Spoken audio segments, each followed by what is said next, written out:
deserve to be loved, even if you need to do something for yourself. Because real love doesn't have conditions. Real love takes joy when someone is happy, whatever it takes, even if it means being apart from you for a period of time or even forever. Otherwise, it's not love. It's the selfish desire to get what you want, whether it makes someone else happy or not.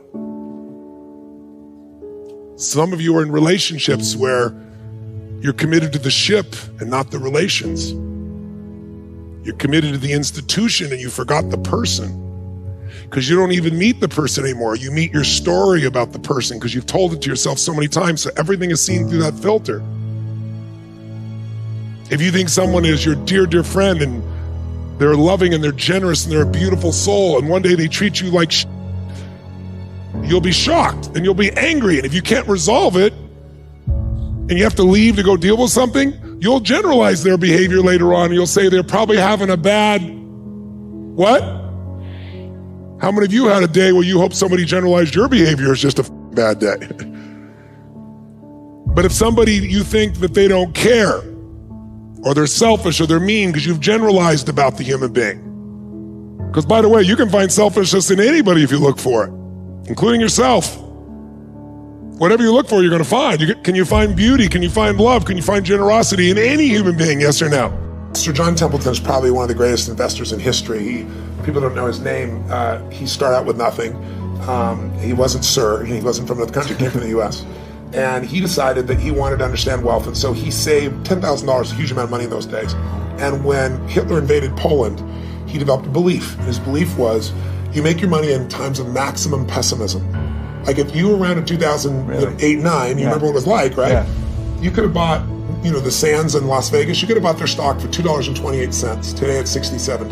Wow. It's a 3,000% return. It's not bad. You could have bought Citibank for less than $1, right?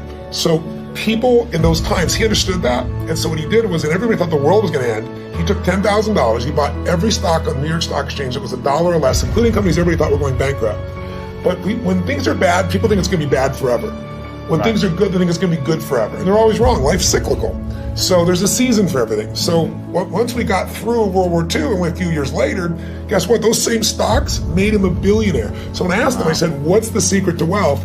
His response really touched me. He goes, you know it, you teach it. I said, what's that? He said, gratitude. And I said, why do you say that? He said, because if you got $1 billion and every day you live pissed off and frustrated, the quality of your life is called pissed off and frustrated. Right. But if you have nothing, but you're euphorically grateful for whatever you have, you're the richest person that you're gonna know. He said, so it doesn't matter how much money you got if you don't have gratitude. So I do the same thing, by the way. I have a process I call it priming, where I get up every morning, I do mine in the morning, I do this radical change to my body, kind of alter my state, and then I do 10 minutes, I never miss, and my first 3.5 minutes is what I'm really grateful for. And I make myself think of at least one of those three that's something really simplistic, instead of something giant, the wind on my face, the look in one of my kids' eyes, something of that nature.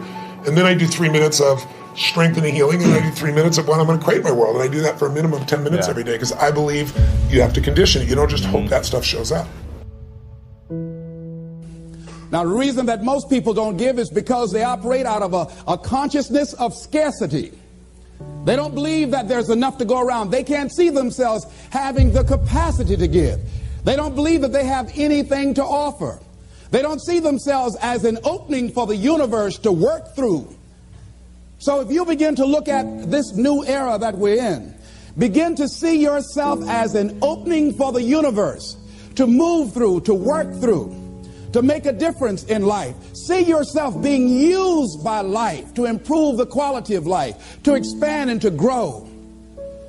Most people have a very limited view of themselves and a very limited view of the universe, do not see their relationship to the universe, and cannot see how energy and things can flow through them. I love Gibran and the prophet. Then said a rich man, speak to us of giving, and he answered, you give but little when you give of your possessions, but it's when you give of yourself that you truly give. Gibran goes on to say that those who give little of the much which they have, and they give it for recognition, and their hidden desire makes their gifts unwholesome. And we know people who give only to be recognized. I love that old saying, judge a man not by what he does, but by that he doesn't have to do. And to judge the true quality of a man is what do you do when nobody's looking. Gibran goes on to say something else important.